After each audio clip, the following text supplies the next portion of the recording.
இதே நாகை மாவட்டத்தில் தளபதி அவர்கள் வந்து எனக்கு வந்து 20 வருடங்கள் 15 வருடங்களுக்கு முன்னாடி வந்து இதே மாவட்டத்தில் வந்து அவர் வந்து ஒரு மிகப்பெரிய ஒரு ஆர்ப்பாட்டத்தை வந்து மீனவர்களுக்காக பண்ணார்.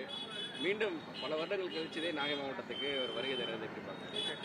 நான் வந்து இதை ஒரு பெரிய எதிர்பார்ப்போட நான் பார்க்குறேன். எனக்கு திருச்சி வந்தப்போ கூட பெரிய எதிர்பார்ப்பு இல்லை. நாகப்பட்டினத்தில் வந்து என்னன்னா, நாகப்பட்டினம், ராமேஸ்வரம், கடல் சார்ந்த மாவட்டங்கள் எல்லாமே இன்னமே வஞ்சிக்கப்பட்டு இருக்கு.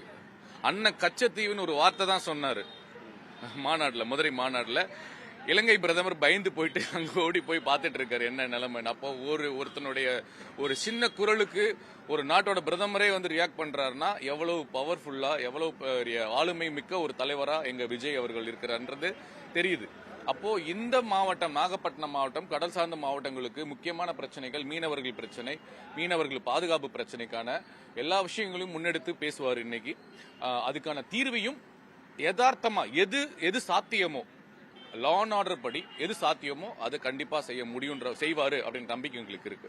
மக்களுடைய ஒரு பயணத்தை நீங்க தொடர்ந்து எல்லா மாவட்டத்தையும் போய் பார்த்துட்டு இருக்கீங்க. எப்படி இருக்கு எழுச்சி பயணம்? எப்படி பிரமாதமா இருக்கு. இப்ப பாருங்க, டீ கடையில் தான் குடிச்சிட்டு இருக்கோம். இங்க கோயிலுக்கு வந்த இந்த சவுந்தரராஜ பெருமாள் கோயிலுக்கு வந்த ஒரு 10 பெண்கள் வந்து எங்களோட போட்டோ எடுக்கும்போது நான் கேட்கிறேன், என்னங்கம்மா இங்க என்ன பிரச்சனைன்னு கேட்கிறேன். அவங்களுக்கு வந்து ரோடு பிரச்சனை இல்ல, சரியா இல்ல, தண்ணீர், எங்களுக்கு குடி தண்ணீர் பிரச்சனை இன்னுமே தீர்க்கப்படலன்னு சொல்றாங்க.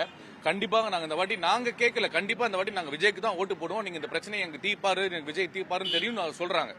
நாங்க வந்து கேட்கல, எங்களுக்கு ஓட்டு போடுங்கன்னு கேட்கல, நாங்க என்ன பிரச்சனைன்னு தான் கேட்டோம். அப்போ மேஜரா சொல்லக்கூடிய பெண்கள் சொல்லக்கூடிய பிரச்சனை ரோடு வசதி இல்ல, சாக்கடை வசதி ப்ராப்பரா இல்ல, தண்ணி, கொள்ளிடாத்து தண்ணி வேணும்னு கேட்கறாங்க. அப்போ அவங்க என்ன நினைக்கிறாங்கன்னா, விஜயண்ணா வந்து அதெல்லாம் நடந்துரும் நினைக்கிறாங்க. அது உண்மைதான், நம்பிக்கை கண்டிப்பா செய்வாருங்க. இங்க மட்டும் இல்ல, நாகப்பட்டினம் உள்ள தமிழ்நாட்டில் இருக்கக்கூடிய எது எல்லாம் சாத்தியமோ, எது எல்லாம் சட்டப்படி எது நடக்குமோ அதை கண்டிப்பா செயல்படுத்துவாரு, எந்த விதமான பாரபட்சமின்றி.